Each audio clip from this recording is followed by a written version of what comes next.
True, nervous, very, very dreadfully nervous I had been and am. But why will you say that I am mad? The disease had sharpened my senses, not destroyed, not dulled them. Above all was a sense of hearing acute. I heard all things in the heaven and the earth. I heard many things in hell. How then am I mad? Hearken and observe how healthy, how calmly I can tell you the whole story. It is impossible to say how first the idea entered my brain, but once conceived it haunted me day and night.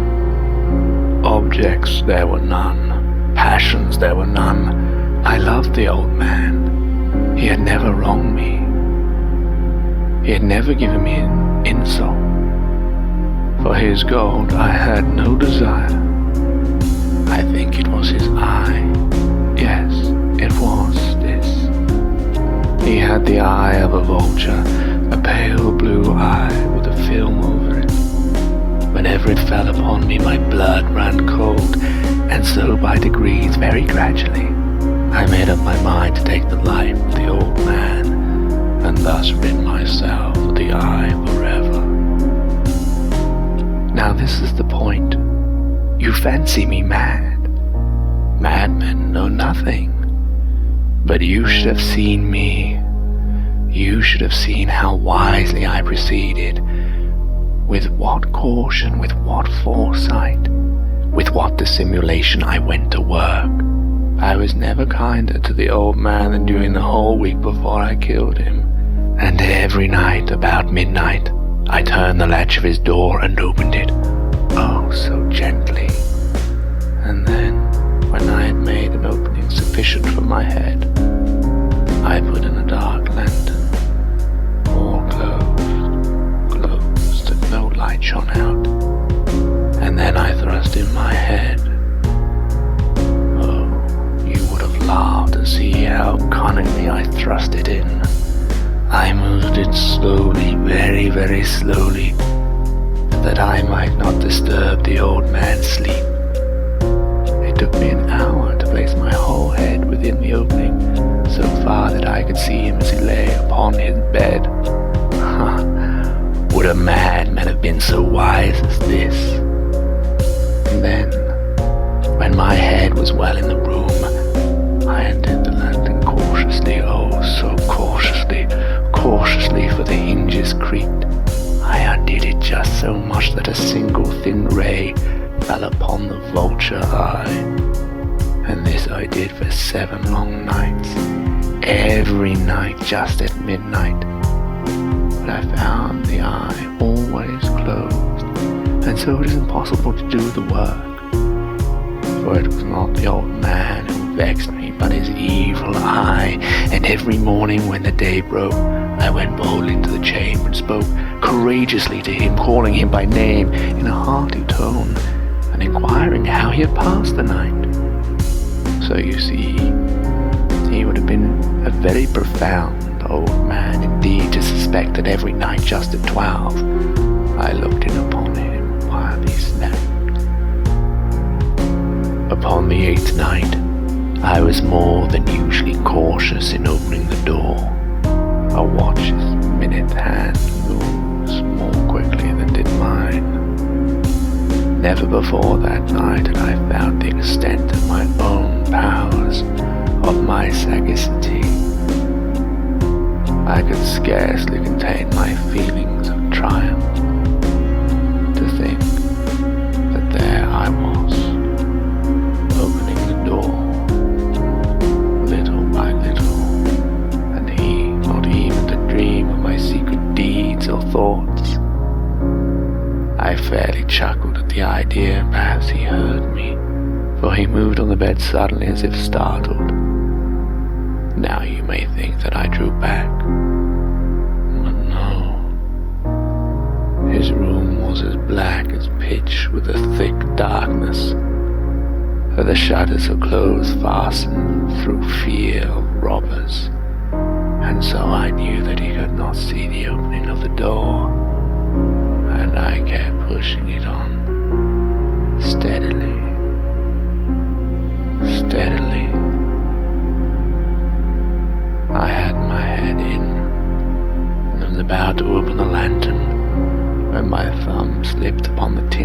fastening, and the old man sprang up in bed, crying out, "Who's there?" I kept quite still and said nothing. For a whole hour I did not move a muscle, and in the meantime I did not hear him lie down. He was sitting up in the bed listening, just as I had done, night after night, hearkening to the death watches in the wall. Presently I heard a slight groan, and I knew it was the groan of mortal terror.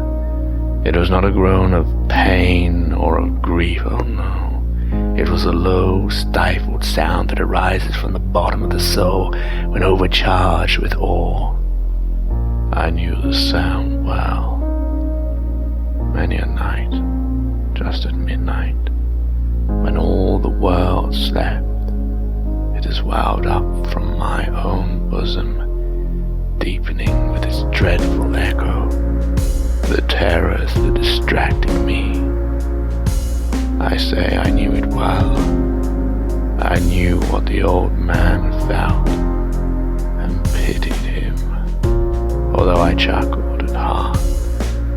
I knew that he had been lying awake ever since the first slight noise when he had turned in the bed. His fears had been ever since growing upon him.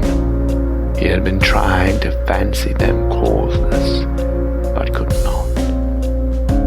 He had been saying to himself, "It is nothing but the wind in the chimney.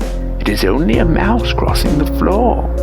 Or, "It is merely a cricket which has made a single chirp." Yes, he had been trying to comfort himself with these suppositions, but he found all in vain. All in vain, because death, in approaching him, had stalked with his black shadow before him and enveloped the victim, and it was the mournful influence of the unperceived shadow that caused him to feel, although he neither saw nor heard, to feel the presence of my head within the room. When I had waited a long time, very patiently, without hearing him lie down, I resolved to open a very, very little crevice in the lantern. So I opened it. You cannot imagine how stealthily, until at length a simple dim ray, like the thread of the spider, shot from out the crevice and fell full upon the vulture eye. It was open, wide open, and I grew furious as I gazed upon it.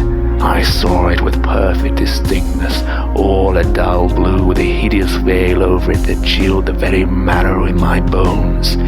But I could see nothing else of the old man's face or person, for I had directed the ray as if by instinct, precisely upon the damned spot.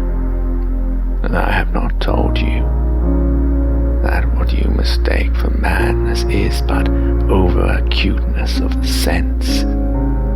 Now I say, there came to my ears a low, dull, quick sound, such as a watch makes when enveloped in cotton. I knew that sound well too. It was the beating of the old man's heart. It increased my fury as the beating of a drum stimulates the soldier into courage. But even yet I refrained and kept still. I scarcely breathed. I held the lantern motionless. I tried how steadily I could maintain the ray upon the eye. Meanwhile, the hellish tattoo of the heart increased. It grew quicker and quicker and louder every instant. The old man's terror must have been extreme. It grew louder, I say louder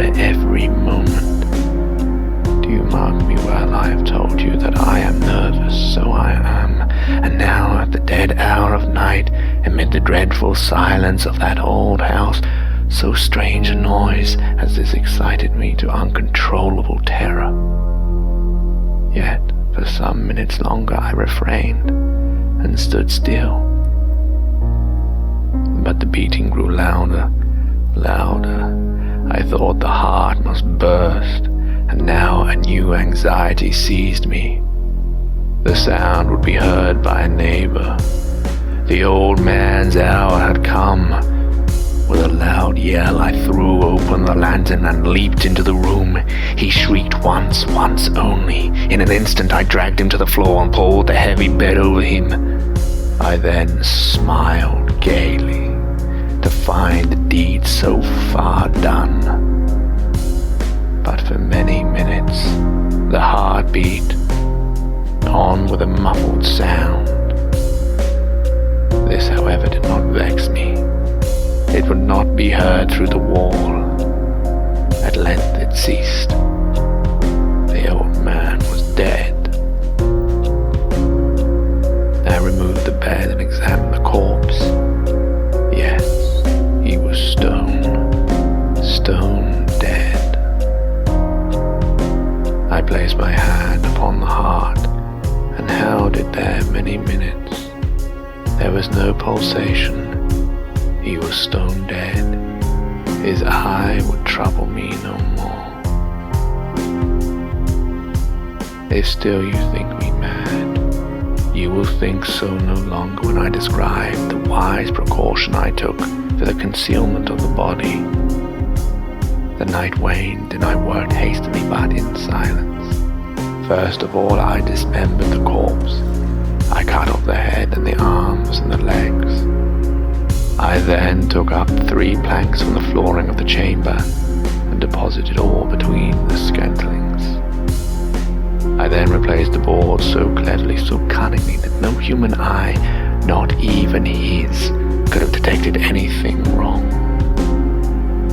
There was nothing to wash out, no stain of any kind, no blood spot whatever. I had been too wary for that. The tub had caught all. When I had made an end of these labors, it was 4 o'clock, still dark as midnight. As the bell sounded the hour, there came a knocking at the street door. I went down to open it with a light heart, for what had I now to fear? There entered 3 men who introduced themselves with perfect suavity as officers of police. A shriek had been heard by a neighbor during the night. Suspicion of foul play had been aroused. Information had been lodged at the police office, and they, the officers, had been deputed to search the premises. I smiled, for what had I to fear? I bade the gentleman welcome. The shriek, I said, was my own in a dream. The old man, I mentioned, was absent in the country. I took my visitors all over the house. I bade them search well. I led them at length to his chamber. I showed them his treasures, secure, undisturbed. In the enthusiasm of my confidence, I brought chairs into the room and desired them here to rest from their fatigues, while I myself, in the wild audacity of my perfect triumph, placed my own seat upon the very spot beneath which reposed the corpse of the victim. The officers were satisfied. My manner had convinced them. I was singularly at ease. They sat, and while I answered cheerily, they chatted of familiar things. But ere long I found myself getting pale and wished them gone. My head ached and I fancied a ringing in my ears, but still they sat and still chatted. The ringing became more distinct. It continued and became more distinct. I talked more freely to get rid of the feeling, but it continued and gained definiteness, until at length I found that the noise was not within my ears. No doubt I now grew very pale, but but I talked more fluently and with a heightened voice, yet the sound increased, and what could I do?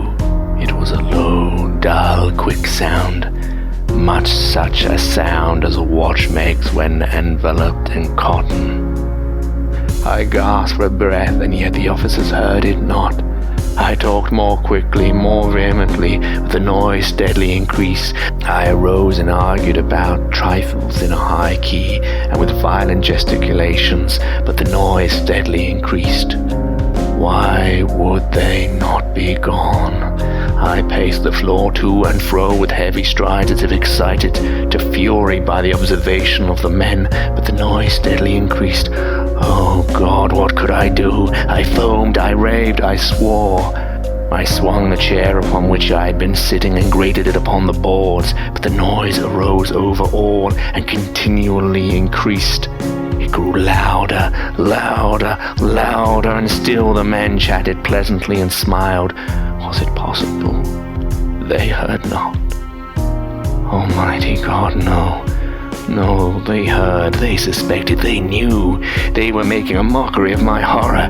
This I thought, and this I think.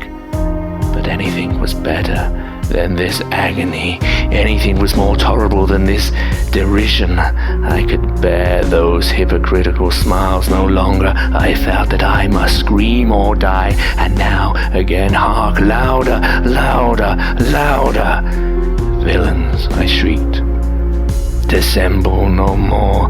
I admit the deed. Tear up the planks. Here, here. It is the beating of this hideous heart.